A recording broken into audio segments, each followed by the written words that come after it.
Great afternoon. This your guy with the tie. It's Derrick Hayes. And we're here today with a special live edition. It's Juneteenth, 1865. Like I told people earlier today, it's in the numbers. 1 plus 8 is 9. 9 plus 6 is 15. 15 plus 5 is 20. And we're in 2020, and 20 times 20 equals 400. Wow. It's been over 400 years since before we came over to America on ships. So today is a celebration of freedom. Every day I celebrate freedom, but collectively today we're celebrating freedom. Because every day I start by freeing my mind. And since it's a day of freedom, I brought to you today one of the best ever in helping others stay free.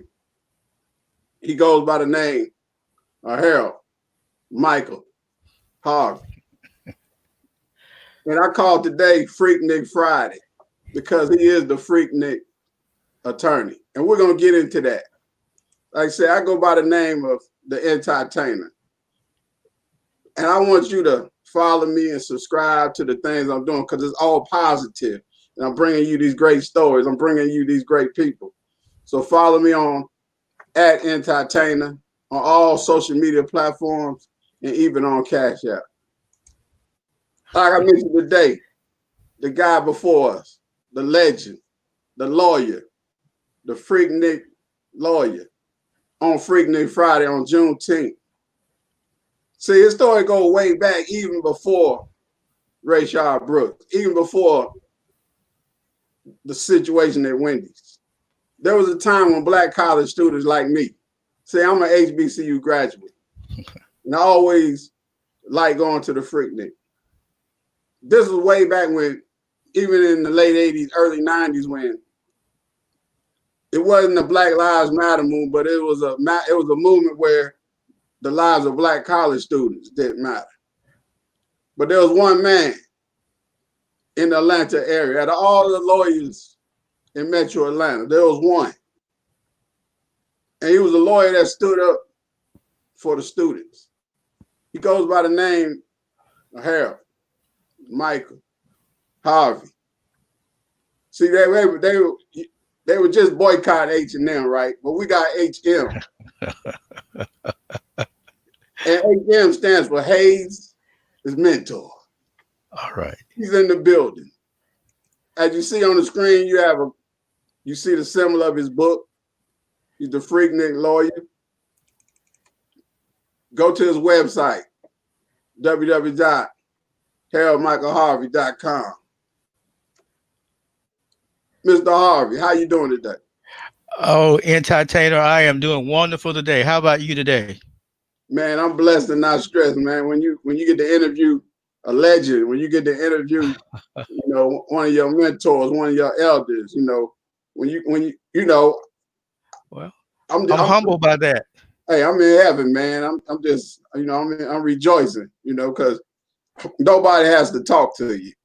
Nobody has to say hello. Nobody has to say goodbye. So to interview somebody is a blessing. I'm blessed and humbled to be interviewed by you, be able to share with your audience, and I really appreciate the opportunity. Oh, thank you. Since you are the Freaknik lawyer, we're gonna use the word freak.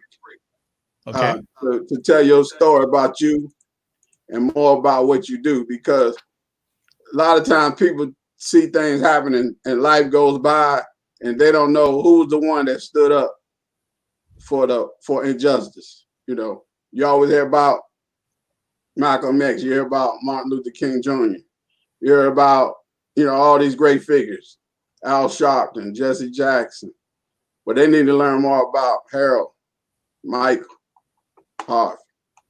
And the F in freak is for family. Can you tell us a little bit about your family? Because I read one interesting fact that your son was a sports writer. That's true. So I just like people to know about your background, where you're from, and just give us some gems. Okay. Well, I grew up in Macon, Georgia. I was born in a farming community in Crawford County, Georgia, about 25 miles west of Macon. And when I was 10, the family sold the farm and moved into what we call the big city of Macon, Georgia. And so I spent my formative years in Macon, integrated the white junior high school in town, was one of 12 other kids, boys who did that. And went off to college to Tuskegee Institute, played baseball, and um, worked as a journalist coming out of college, taught school, and always wanted to go to law school. And so I finally figured it out about 7 years out of college. I figured out a way to get to law school and a way to pay for it. And I practiced law up until about 2005. And I got out of the business. And since that time, I've been reading and writing, researching and writing books. But now the family, my immediate family, consists of one wife and one son. And my wife serves as my senior editor. She has, for the past 41 years, I think it is, she has edited all of my writing projects and probably has edited my behavior and mannerisms every day of my life for the last 41 years. And my son, as you mentioned, is a sports reporter with Fox Sports. He covers the Big Ten primarily for them, the basketball and football programs. And of course, he's like me, he's a baseball fanatic, and he was scheduled to cover baseball this spring and summer. But of course, you know, Major League Baseball has been on hiatus, as we all have been since the coronavirus hit. You know, and now, so that's my immediate family. I grew up though in an extended family with a brother and several cousins and aunts and uncles and grandparents.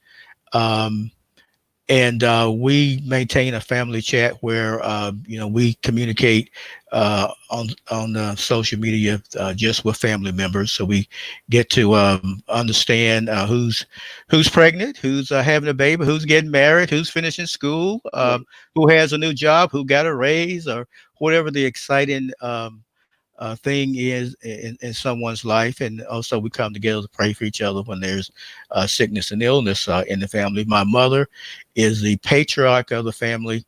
She is she was the oldest of her siblings, um, and she's 91 years old today, and is in good health. So that's basically my family. That's my immediate family, and then that extended family that nurtured me. And who's the rock star from? What in the rock star from Macon? Rocks. Well, you had Little Richard. Yeah, he just passed away, and he was just buried in. Were you ever close to him? Did you ever get to meet him? I never actually got to meet him, but that first year we lived in Macon, 1960, he had gone back into the gospel to preaching. And so he came to the intersection of Pioneer and Anthony Road in an open field, an open lot, and they put up some tents and held a revival. So I attended that revival. That is the closest I ever came to Little Richard. I never got a chance to see him perform, other than that summer evening when he held that revival. Okay. We're gonna get into the R, which is for relationships. Well, you know, someone once said that no man is an island, no man stands alone, and I believe that this is true. Every good thing that has been accomplished in the world has been accomplished by a group of people who were dedicated to a particular goal or outcome, and they got together and persisted until they achieved that goal. And so the way I look at life, you either weave yourself into as many groups as you possibly can, or life will weave you out of society. So ours relationship, and I will tell anybody that relationships are the key to any project or any idea that you have. You need the help and support of other people, and you just never know. You know, the person you pass on the street one day, you never know where they'll come back into your life and have an opportunity to help you to achieve a goal. So I'm all about building relationships. I like what you said, because see, life speaks to me through words and people. And you gave the word weave. You know, either in life you're gonna weave in or you're gonna weave out. And if you look at the word weave, you got WE, and then you have AVE. For avenue. We have to find an avenue how we can weave into things together, or to weave us out. So I appreciate that nugget. You didn't know you gave me that, but I appreciate it. I like the way you handle those words, man. The E is for education. Now here go the nugget we need to know. Educate us on why you wanted to help students out when the city of Atlanta started to have issues with the Freaknik, and what exactly did you do, and what were the results? Okay, so we're gonna, Freaknik started, as you alluded to, back in the probably the early 1980s, as a small Right, gathering over at, I believe, Morris Brown, and maybe Morris Brown and Spelman one spring got together, right. and it just grew. So by 1996, or at least in 1995, when the kids came to town, they sort of slowed the traffic down, and the Chamber of Commerce and all the business Atlanta told the mayor that he had to keep those black kids out of Atlanta the third weekend in April. And so 1996 is when I get involved. And I think I stayed involved for 96, 97, 98, and I believe 99. I did this for 4 years. But basically, I believe it was wrong to arrest black college students who came to Atlanta to celebrate that spring break. When I heard the mayor announce that black college students who came to Atlanta on the third weekend in April would come at their own risk, I did not want these students to have an arrest record or a conviction on their record because they came to the Black Mecca just to have a little fun. What I did was I formed a relationship between the Gate City Bar Association, the Southern Christian Leadership Conference, and the United States Justice Department, the Community Relations Division. And so we decided that we would provide legal representation to students if their charge did not involve guns, drugs, theft, or violence. Now, the Southern Christian Leadership Conference provided volunteers who monitored the streets for student encounters with the police. When a student was arrested, they would phone the information into the command center that was located in the Justice Department Community Relations office. I had asked for members of the Gate City Bar Association to volunteer and provide the legal representation, and many said that they would. But when the day came, no one showed up. So I undertook to represent over 180 students that year, probably 150 the next, 120 the year after that, and 75 the last year that I had done it, all by myself.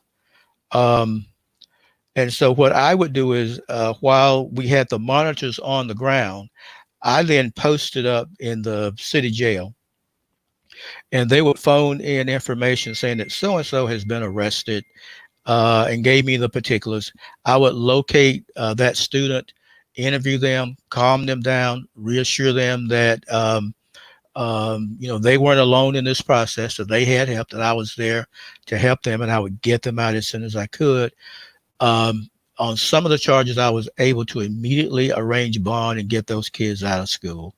And on others, though others had to go to court, and so we started like on a Friday night. So some went to court on Saturday, and some went on Sunday, but the bulk of them went on Monday. So some kids had to stay in jail from Friday to Monday morning. Excuse me. And what I attempted to do in all those cases was to get the charges either dropped, because there was no legal basis for the citation, or if I couldn't get the charges dropped, some of them was rather serious. They were like felonies, because the cops would tell the kid to go this way, go right, and they want to go left, and the cop is standing there, and they would kind of nudge over his foot. So now you've got a felony for assaulting a police officer. Right. And so I was able to get those charges, if not dismissed, handled in such a way that there would be no jail time and no mark against their record. So that's basically what we did and why we did it and how we did it. So a lot of hard work. Do any of those students stay in touch with you? Not a single one. In fact, no one I only got one thank you. Wow. And that was the first year. No one said thank you. I Right. had worked that first year. I worked that whole weekend from Friday to I got back to my office. I left my office at like 6 o'clock on Friday evening.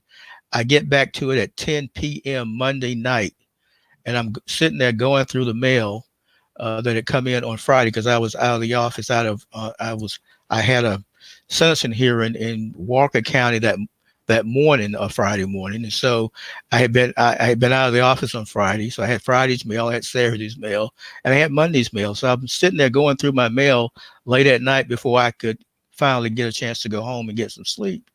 And the phone rang. A woman called me from Connecticut, wanted to know if I was the lawyer who was helping the students, that she had heard about this black lawyer who was getting those kids out of jail. And I said, yeah. She says, well, I just wanted to thank you. You know, my daughter called me. She didn't get arrested, but a friend did, and I want to call and thank you for what you are down there doing for those students. And that's the only thing. But now I felt good. That's the only thank you I got. And maybe Right. No, this is a great thing, man, because you may not get your just due until the people see your movie on the big screen. that's so true. 30 years later, right? Yeah, I see it as a movie though. Sometimes people don't see the story until they see it on the big screen. Then they come back and get your books and and different things like that. But that's a blessing. The A is for Atlanta, because you're in the city of Atlanta. How has Atlanta changed since then, and how have things changed, stayed the same since what is happening in the news now? Well, Atlanta actually has changed tremendously since that horrible Freaknik year back in 1996. Back then, no one wanted to risk their name, their reputation, their law practice to go out on the limb and stand up for the students. Freaknik was a bad word. You know, it's like freak. It's a bad word. And so no one wanted to gravitate to anything that had anything to do with Freaknik. Um, so therefore, I was left out there by myself. What I see happening in the streets today, there are multiple lawyers in the street right there with the demonstrators, providing sound legal counsel and guidance, and are staying with that protest all the way through. So oftentimes, when you're doing something for the first time, the pioneer always catches all the H. Right, And then after you pave you've made the pathway, right, right. and so when people come by behind you, it's a whole lot easier for them. So in that respect, a lot has changed. Now, one thing hasn't changed, and as quietly as it was kept, the police in 1996, 97, 98, and 99 um, really physically abused those students. We didn't have cameras. Nobody wanted to hear anything about um, how students were mistreated, because in the community's mind, they didn't have any business coming to Atlanta anyway. So what we saw in the streets of Atlanta a couple of weeks ago, when the Floyd demonstrations took place, and the police, really being rough and tear gassing and shooting rubber bullets at the demonstrators. Well, um, those not those specific kinds of things happen, but the students were handled pretty rough, who came into an encounter with a police officer during that period of time. So that hasn't changed, but what what has changed is the fact that you have um, a number of young African American attorneys who are out there in the streets with the demonstrators, protesting as hard as they can, and then they run to their office, grab their briefcases, and run down the courthouse, and are representing these people. I don't know if there any of them doing it for free, but the fact that they are actively involved today, really warms my heart, and I take my hat off to them. And the great thing that I was listening to you, and it's the saying that anybody can go to Portland, right? Yeah. Not everybody's gonna be a trailblazer. That is so true. And of course, I didn't know I was being a trailblazer. I just thought it was right. wrong.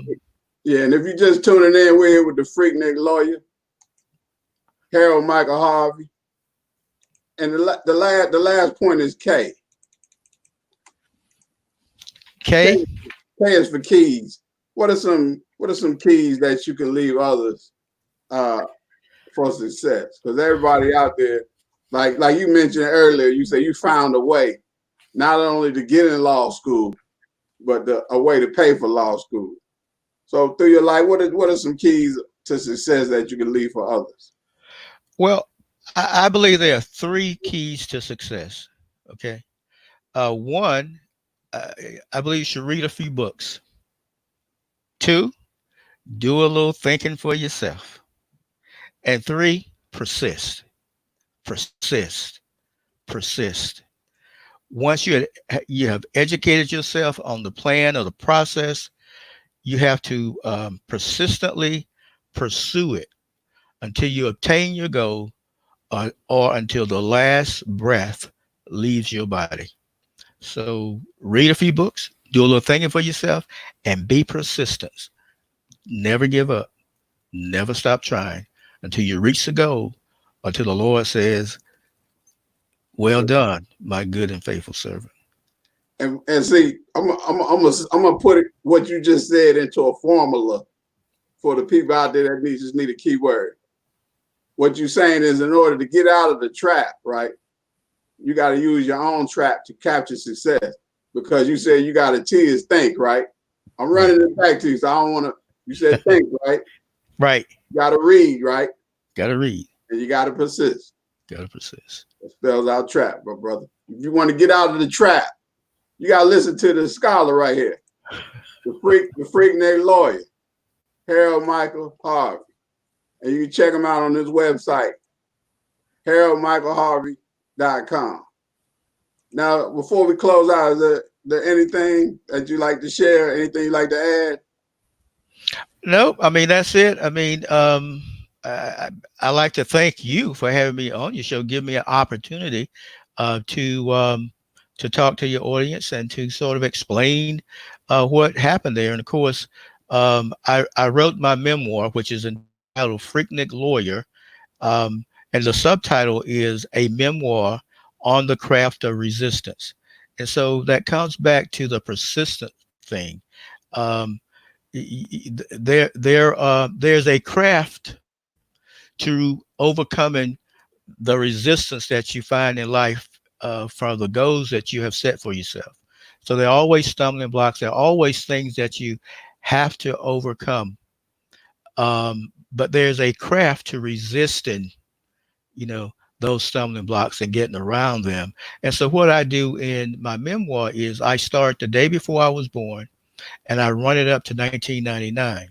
I haven't figured out haven't made sense out of the last 20 years. So there's another biography to come, that's going to deal with the 21st century, those years after 2000. But I recommend the book to you because not only will you learn about all of the stumbling blocks that was placed in my pathway. And I don't know, you may say I'm successful. I don't know if I am or not. I'm just living life and being very appreciative of every breath that the good Lord gives me. But I do know this is that we are all living life and that we all have obstacles. And that if you read some of mine and how I dealt with them, it may inspire you, to get busy to overcoming the resistance, that is in your life, is in your pathway to getting to the goal that you would like to have. So that I think that's my point thought. I got a challenge for the audience out here. The first person to email Harold Michael Harvey and let them know how much you learned from him, what you really thought about him, I'm gonna buy a book for you. a copy of the Freaknik Lawyer and send it to you. But all it takes is one. We need one person out there. As soon as he reaches back out to me and say, hey, Mr. Hayes, this is the person that contacted me. This is the person that, you know, is in honor of the book. I'm going to honor that because I want you to hear his story. I'm here with Michael. Go ahead. I'm sorry. The way they can get the email address is on the website. There's a right. They have to put in the that's my point. They had to put it in the work. It's not hard. It's not hard. Yeah. Right. But you got to put in the work. Put in the work. They gotta get out. This is the real trap music. They gotta think. They gotta read. Gotta read. And they had to persist. Gotta persist. Great interview on Juneteenth. Freaknik Friday. Freaknik Lawyer, better known to the world as Harold Michael Harvey. And ladies and gentlemen, please follow me once again on all social media platforms and even on Cash App at The Entertainer. And I just want to say it's great to interview the living lawyer legends today. And remember, keep working on your skills because when people see what you say and what you do, it may be the only school that they ever see. And until next time, I thank you for your time.